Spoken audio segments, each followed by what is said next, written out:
Gustong-gusto ng lalaking si Rick ang bumiyahe ng malalayong distansya. Mahilig siyang makakita ng kalsada at mga bagong lugar na pwede niyang mapuntahan. Ngunit sa pagkakataong ito ay mag-isa lamang siya at walang kapartner.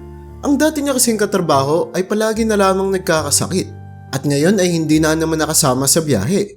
Ngunit kahit na ganoon ay komportable naman si Rick na mag-isa lamang siya sa tuwing siya ay bumabiyahe. Pag mag-isa kasi siya ay mas marami siyang oras na makapag-isip tungkol sa buhay. Lagi niyang inaalala ang kanyang nakaraan at ang kanyang pagkabata. Noong nabubuhay pa kasi ang kanyang tatay ay isa rin itong truck driver.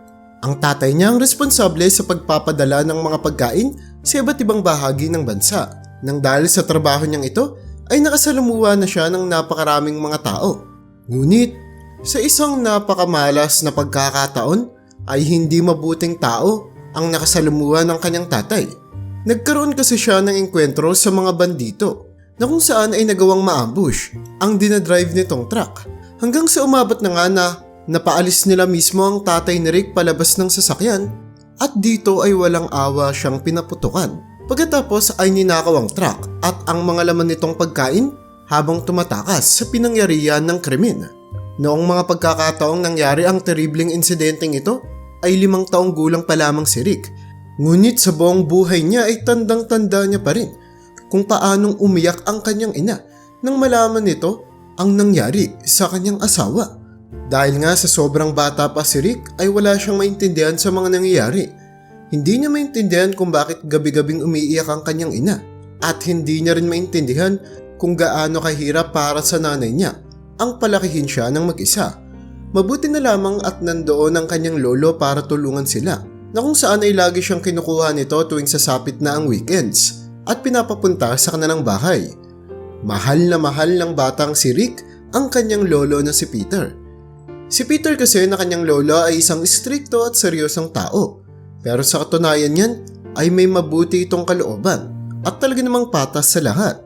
Ang kalimitang banding naman na ginagawa ng maglolo ay ang pagpunta sa garahe ng matanda at pinapatulong niya ang kanyang apo na si Rick na ayusin ang kanyang lumang sasakyan. At nang dahil nga sa lolo niyang si Peter ay paunti-unting nahulog at napamahal si Rick sa mga makinarya at teknolohiya. Ginawa naman ng lolo niya ang lahat ng kanyang makakaya para ituro sa kanyang apo ang lahat ng kanyang nalalaman tungkol sa bagay na ito. At matapos nga ng napakapait na sandali sa buhay ni Rick ay nakagraduate na rin siya sa eskwelahan na kung saan ay sumailalim pa siya sa additional na mga training at nakapasa sa lahat ng mga kategorya ng exam para sa driver's license. Ngunit hindi lang doon nagtatapos ang lahat dahil gustong subukan ni Rick ang napakaraming mga bagay sa mundo. Kaya naman pumasok din siya sa army at naging isang totoong profesional. Ang kanyang unit commander ay talaga namang proud sa kanya bilang isang sundalo na kung saan ay masayang-masaya sila sa kung paanong pinapakita ni Rick ang kanyang skill sa mga makinarya at sa pagpapaandar ng mga tangke, lalong-lalo na sa mga teknikal na kondisyon. Matapos ang pagsisilbi niya sa army, bumalik si Rick bilang matangkad at malakas na lalaki. Hindi rin may pagkakaila na lumaki na ang kanyang mga braso. At dahil nga sa pagbabago na ito ni Rick, ay hindi kaagad siya namukhaan ng kanyang ina. Habang si Rick naman ay malungkot na pinapanood ang dati niyang magandang ina na ngayon ay simula nang mamatay ang kanyang tatay ay hindi na muling nagpakasal pa at ngayon ay tumanda na lamang byuda. Nang dahil dito ay hindi maiwasan ni Rick na isipin ang kanyang nanay. Gusto niyang ibigay dito ang lahat ng magagandang mga bagay sa mundo. Ayaw niya nang pag-alalahanin pa ang kanyang ina para sa mga problema nito ukol sa kakulangan nila sa pera. Kaya naman agad siyang naghanap ng trabaho. Tulad nga ng inaasahan ay tinanggap kaagad siya ng isang trucking company na kung saan ay pinagkatiwalaan kaagad siya na magmaneho ng isang large trailer. Isang buwan pa nga ang makalipas, ang buong sahod na nakuha niya ay ibinalik niya sa kanyang ina. Inayos niya rin ang kanilang apartment at pinalitan ang lahat ng kanilang mga furniture. At matapos ang 3 buwan ay tuluyan ring nagpakasal si Rick. Sa katunayan niyan ay masaya naman ang babae sa kanya, lalong-lalo na at isang prominenteng lalaki si Rick na kung saan ay wala itong bisyo. Kaya naman handa na silang harapin ang mga pagsubok ng magkasama.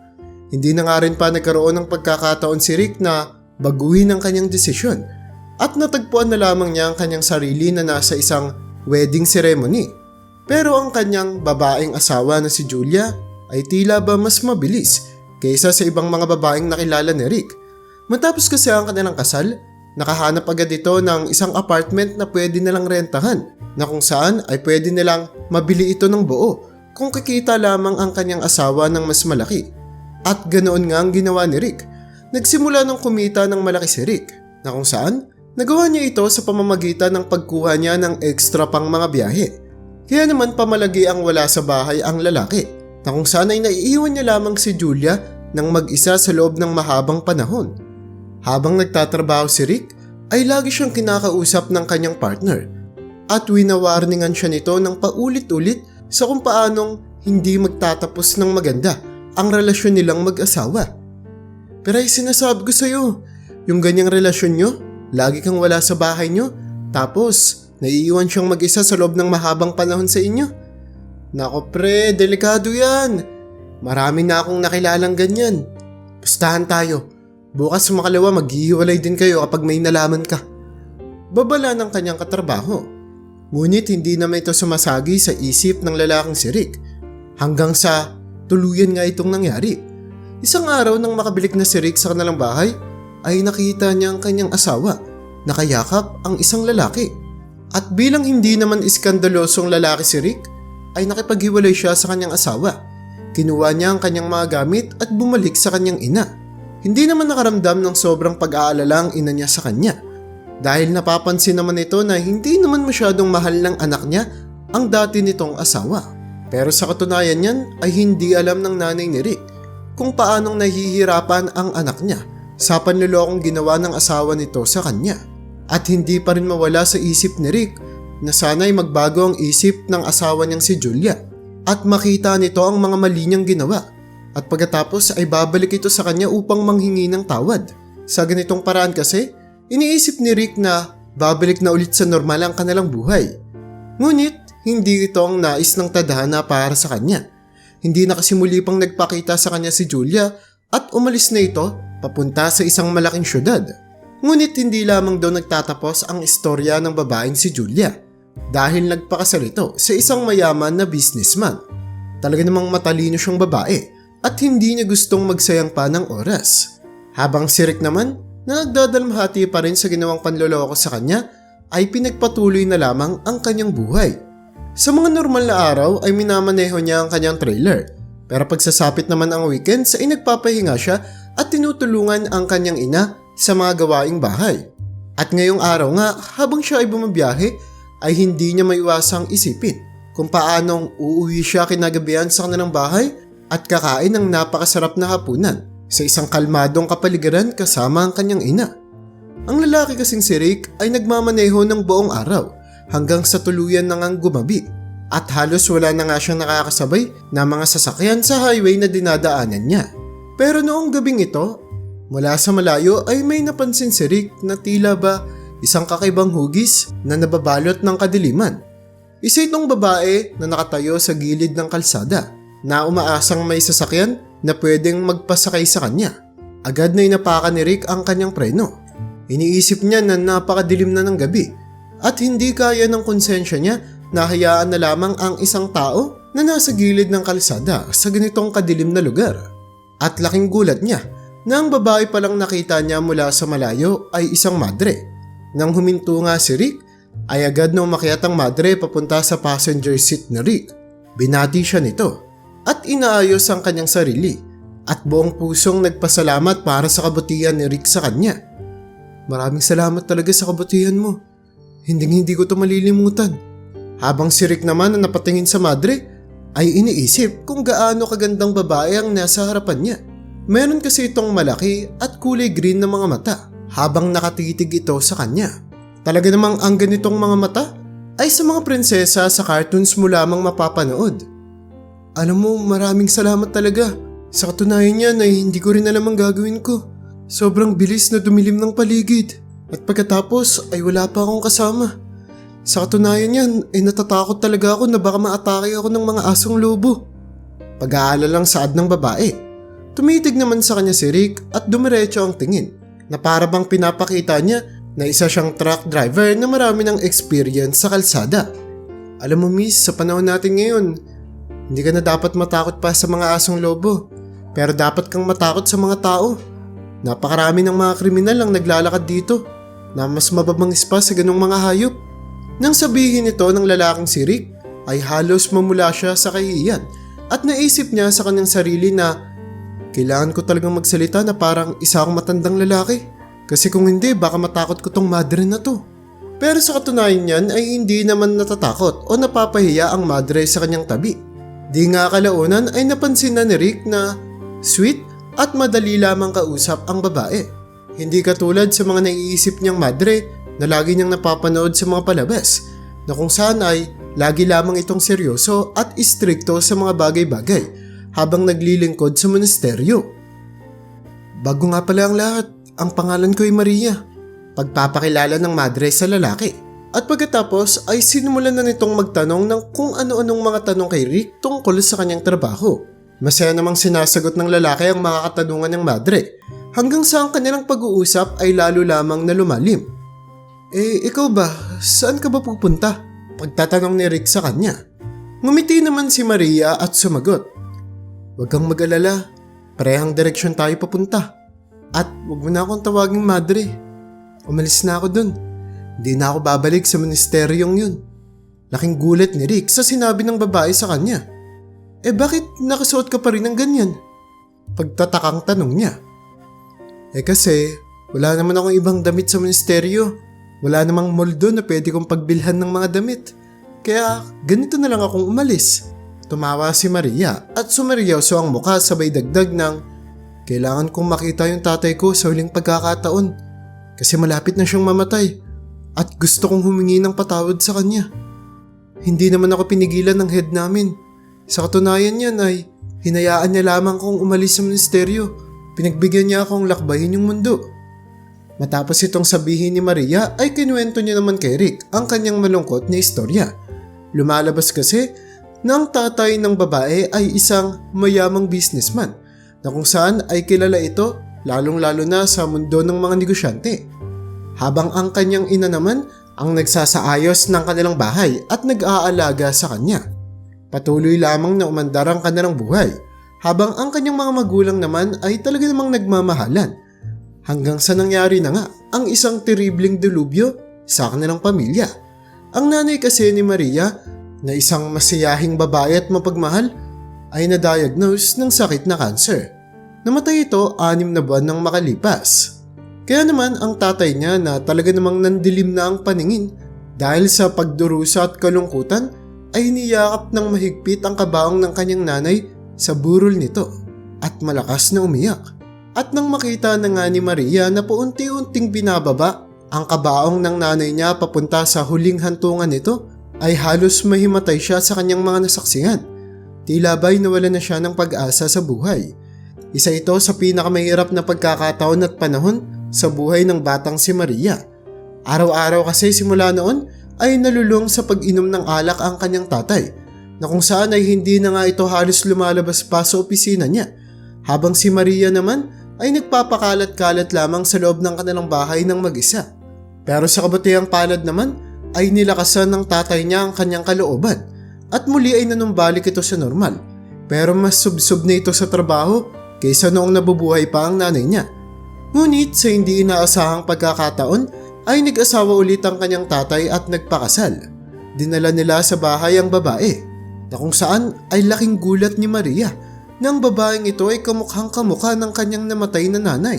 At halos maiyak nga si Maria nang makita niya na nakasuot ng damit pangkasal ang babaeng ito dahil hindi talaga may tatanggi ang pagkakamukha nila ng kanyang ina. Ngunit napakalayo naman ng ugali ng panibagong asawa ng tatay niya sa kanyang namayapang ina. Isa kasi itong hambog at sakim sa yaman na babae. Napag-alaman din ni Maria na meron na pala itong isang anak na kung saan ay nakasama nga nila sa bahay. Kaya naman kasama niya ang kanyang stepmother at ang kanyang stepbrother ay nanuluyan sila sa malaking mansyon ng businessman niyang tatay. Habang ang tatay naman ni Maria na mahal ang kanyang bagong pag-ibig ay hindi halos napapansin kung gaano kalala ang pinagdadaanan ng kanyang anak sa tuwing siya ay nagtatrabaho at walang oras para dito. Ang anak kasi ng stepmother ni Maria na si Arthur ay katulad ng kanyang ina. Isa itong spoiled na bata. Kasing idaran lamang ito ni Maria. At noong mga pagkakataon na iyon na magkita sila, ay talaga namang meron na kagad itong masamang balak para sa babae. Halos inaabuso niya na kasi si Maria. At isang araw nga ay inambush niya ito sa hardin ng kanilang bahay. At halos rapin niya na ang babae. Nagawa namang makatakas ni Maria at agad siyang tumakbo papunta sa opisina ng kanyang tatay. Binunyag niya lahat ng mga nangyayari sa kanyang businessman na tatay. Pero ang kanyang tatay, na tila ba nagayuma sa ganda ng babaeng pinakasalan niya, ay iniisip na gumagawa lamang ng kwento si Maria para paghiwalayin sila ng kanyang panibagong asawa. Nang dahil nga doon ay isang malaking iskandalo ang nabuo. At sa huli ay napagdesisyonan ni Maria na pumunta sa monasteryo habang umiiyak, kung saan ay napagdesisyonan niya na dito na muna siya maninirahan at magsasagawa ng mga pagdadasal sa loob ng 3 taon. Pero sa loob ng 3 taon na paninirahan niya sa monasteryo ay nito lamang nabalitaan niya na nagkaroon ng malalang sakit ang kanyang tatay at halos naghihingalo na ito. Doon niya naramdaman na hindi niya na kayang magtago pa sa makakapal na mga pader ng banal na monasteryo kasama ang mga mahihinhin at tahimik na mga madre. Doon niya naramdaman na ang kaluluwa niya ay nagmamakaawa ng makalaya sa lugar na iyon at biglang naramdaman niya na gusto niya muling mayakap ang kanyang makasalanan pero mahal niya naman na kanyang tatay. Nang dahil nga doon, natagpuan na lamang ni Maria ang kanyang sarili na naglalakad sa isang malawak at mahabang kalsada sa gilid ng isang highway na tila ba ay walang patutunguhan. Gusto niyang bumalik sa syudad kung saan siya lumaki, sa isang malaking mansyon kung saan naman naghihingalo ngayon ang kanyang tatay. Malungkot na sinabi ni Maria na, "Hindi ko alam kung makakauwi pa ako. Dahil sigurado naman ako na nandun yung stepmother tsaka yung anak niya. At sigurado akong hindi nila hahayaan na makita ko si Papa." Dagdag pa ng malungkot na madre. Habang si Rick naman ay hindi na nga nag-aksaya ng oras para mag-isip. "Maria, wala naman ang dahilan para pumunta ka doon ng mag-isa ngayon. Sa nakikita ko, isang walang kwentang tao yan si Arthur, ang stepbrother mo. Kaya hindi ako papayag na ikaw lang ang pupunta doon. Sasamahan kita, pero sa ngayon kailangan muna nating tumigil sandali at maghanap ng pwede nating pagbilhan ng mga damit mo. Hindi ko naman may papangako sa iyo na mabibigyan kita ng magagandang mga damit, pero sisiguraduhin ko naman na hindi ka magmumukhang pulubi." Pagpapangako pa nang nag-aalalang si Rick. At nang makarating na nga sila sa syudad ay binigay na ni Rick ang kanyang kargo at ang kanyang truck naman ay iniwan niya na sa basement ng kanilang kumpanya. Pagkatapos ay dinala niya si Maria sa isang bilihan ng mga damit at matyagang naghintay sa babae habang namimili ito ng mga damit na susuotin. At nang tuluyan nang lumabas si Maria mula sa dressing room ay nakasuot ito ng kulay pink na dress na hindi naman mukhang mamahalit, pero dahil sa isang magandang babae si Maria ay sobrang ganda nito tignan habang suot-suot niya ang dress na may mga disenyo pang bulaklak. Noong mga pagkakataon na iyon ay nakaramdam si Rick na tuluyan na siyang nahulog sa babae ng dalisay at panghabang buhay. Pagkatapos nga ay sumakay ang dalawa sa isang taxi na kung saan ay nagmaneho ng mabilis papunta sa isang mamahalin na 3-story mansion. Agad namang binuksan ang gate ng isang guard na naaalala si Maria na dating nakatira sa bahay na ito. Sa loob ng mansyon ay nakita ni Rick kung gaano kaganda ang bahay ni Maria. Napakaraming mamahaling mga gamit dito na halos lahat ay kumikinang-kinang pa. Umakyat sila sa isang malapad at mataas na hagdan na gawa sa marbol at dumiretso sa kwarto ng mayamang businessman. Nang buksan na nga ng babae ang pinto ay doon nakita niya ang isang matandang lalaki na nakahiga sa kama. Agad siyang tumakbo papunta dito at niyakap ang kanyang tatay, sabay iyak. Habang ang may sakit namang matanda ay tumingin sa kanyang anak na babae na ang kanyang mata ay punong-puno ng paghihirap. "Oh Maria, anak ko, ikaw ba talaga yan? Patawarin mo ako at nasisi kita sa mga maling bagay dati. Naiiyak at nahihirapang wika ng matanda sa kanya. Pagkatapos ay pinapasok ni Maria ang lalaking si Rick sa loob ng kwarto. Papa, gusto ko pong makilala niyo siya. Isa po siyang napakabuting tao.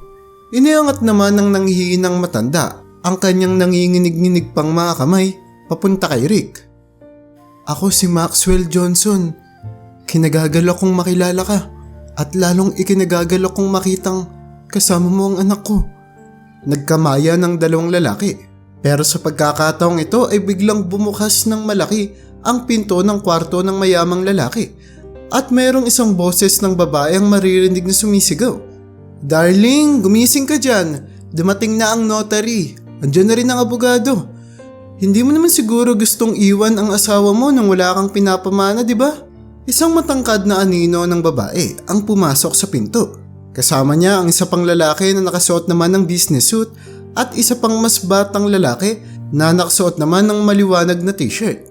Ito na nga, ang stepmother ni Maria kasama ang kanyang anak na si Arthur at isang abogado. Isang saglit na katahimikan ang bumalot sa kapaligiran. Napabukas ang bunganga ni Arthur dahil sa sorpresa, habang ang abogado naman na kasama nila na nakaramdam na parang may mali ay tumalikod at tumakbo palabas ng kwarto. At sa mga pagkakataong ito, nang tuluyan ng maproseso ng stepmother ni Maria ang mga nangyayari, ay nagsimula niyang murahin ang mga tao sa loob ng kwarto. At ang kanyang napakagandang muka ay bigla na lamang kumulot habang merong galit na ekspresyon. Anong ginagawa ng madring niyang dito, ha? Sinira niya ng buhay ng anak ko.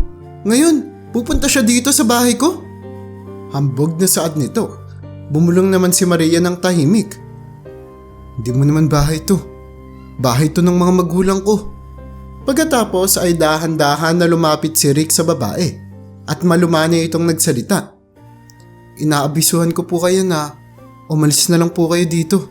Hinawakan ni Rick ang siko ng babae at paunti-unting pinalabas sa kwarto. Doon ay nakakita siya ng isa pang pintuan. Binuksan niya ito at tinulak ang stepmother ni Maria pupunta sa isang madilim na kwarto na isa palang closet. Pagkatapos ay hindi na nalimutang ilak ito. Anong ginagawa mo sa nanay ko? Palabasin mo nga siya! Mayabang na saad naman ni Arthur. At pagkatapos ay bumuelo ito na parabang handa na siyang makipag-away. Nagpatawa sa lahat ng mga tao na nasa loob ng kwarto na iyon. Ang hindi niya alam ay malaki pala ang karanasan ni Rick sa pakikipaglaban. Lalo na at dati itong military officer. Kaya naman, mabilis lamang siyang nakwelyuhan ni Rick at naitapon papasok sa loob kung nasaan ang kanyang nanay para hindi nila mamiss ang isa't isa. Agad namang tumawag si Maria ng security habang ang kanyang tatay naman ay sinusubukang bumangon at kinuwento ang isang storya na talaga namang nagpamangha sa lahat. Lumalabas kasi na si Maxwell, ang tatay ni Maria na hindi pa naman ganoon katanda ay bigla na lamang nagkasakit. Isang taon matapos maglaya si Maria sa kanilang mansyon. Hindi ito mahilig sa mga doktor, kaya naman mabilis na nagprogreso ang kanyang sakit. Hanggang sa umabot na nga ang laki na ng timbang na nababawas sa kanya. Hanggang ang kanyang mga buhok ay nagsimula ng mapanot, habang ang kanyang mga ngipin naman ay nagsimula ng mabungi. Doon ay napagtanto ng kanyang asawa at ng kanyang stepson na si Arthur na malapit na siyang mamatay. Kaya naman hindi na nag-aaksaya pa ng panahon ang mag-ina na ito, kung saan agad nilang ginawa ng paraan para mapunta sa kanila ang lahat ng mga kayamanan at ari-arian na pwedeng mamana nila kapag namatay na ang negosyante. Ngunit nang matatapos na sana ang pagpoproseso ng kanilang mga papel, ay doon din naman ang araw na dumating si Rick at Maria. Kaya naman hindi nila nagawang makumpleto ang pagpoproseso ng mga papel. Hindi naman makapaniwala si Maria na ganito kapait ang naranasan ng kanyang tatay simula noong maglaya siya. Nagsisisi siya kung bakit ngayon lamang siyang bumalik. Huwag kang mag-alala, anak. Hindi ko hahayaan na mapunta sa kanila lahat ng ari-arian ko. Hindi ako papayag na magiging pulubi ang nag-iisa kong anak. Pag-iyak na pagpapangako ni Maxwell sa kanyang nag-iisang anak na si Maria. Nang marinig naman ni Rick ang istorya ng tatay ni Maria, ay napakunot ang kanyang noo. Pakiramdam niya ay may kakaiba sa sitwasyon. Pakiramdam niya ay may dapat silang malaman. Sir Maxwell Johnson, Kinakailangan po nating tumawag ng ambulansya ngayon at ng pulis. Kailangan pong magsagawa ng examination sa inyo. Mabilis namang dumating ang mga pulis sa eksena. Saglitang nakinig ang mga pulis sa pahayag ng businessman na kung saan ay agad nalang pinusasan ang stepmother ni Maria at ang anak nito na si Arthur. Tama nga si Rick. Lumalabas kasi sa examination na mayroong malaking concentration ng nakalalasang substance ang nakita sa mga dugo ni Maxwell Johnson na unti-unting pumapatay sa katawan ng kawawang lalaki. Kaya naman kinakailangan ng mahabang panahon ng gamutan para sa businessman na ito para may alis ang mga lason sa dugong dumadaloy sa kanya. Nahihirapan man ang mga doktor na sabihin kung magiging maayos pa ba ang kalagayan ng negosyanteng si Maxwell, pero ginagawa naman nila ang lahat para bumalik ito sa dati niyang lakas, lalo na't hindi pa naman ito ganoon katanda. Habang ang kanyang asawa naman at ang anak nito ay naghihintay ng trial. Nakasuhan sila ng mga seryosong charge at pwede silang makulong sa loob ng mahabang panahon sa presinto. Habang si Maria naman ay ang nangunguna na ngayon sa malaking kumpanya na pinapatakbo ng kanyang tatay noong malakas pa ito. Ginagawa niya ang lahat para maging matagumpay ang kumpanya na iniatas sa kanya ng tatay niya, habang inaalagaan niya rin ng mabuti ang nagpapagaling niyang ama. Hindi nga rin nagtagal ay nagprogreso rin ang relasyon nila ni Rick, ang lalaking nakilala niya na tumulong sa kanya at pinasakay sa truck nito.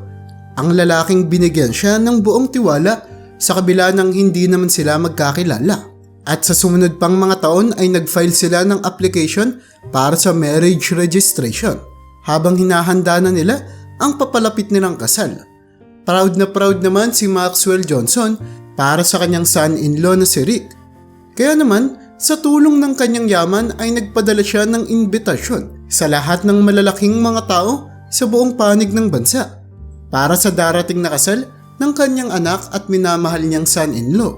Pagkatapos ay payapang nagpapahinga na ngayon si Maxwell sa malaki niyang mansyon habang nagpapagaling. At syempre ay hindi naman siya iniwanan ng nag-iisa niyang pamilya ng anak niyang si Maria at ang asawa nito na si Rick. Pero hindi rin naman nalimutan ni Maria ang monesteryong kumupkup sa kanya noong mga panahon na wala siyang mapupuntahan. Kaya naman sekreto siyang nag-donate ng napakalaking halaga para sa pagpapagawa ulit ng kanilang templo. At namuhay ng masaya si Maria sa piling ng kanyang pinakamamahal na tatay at sa piling rin ng masipag at maunawain niyang asawang si Rick.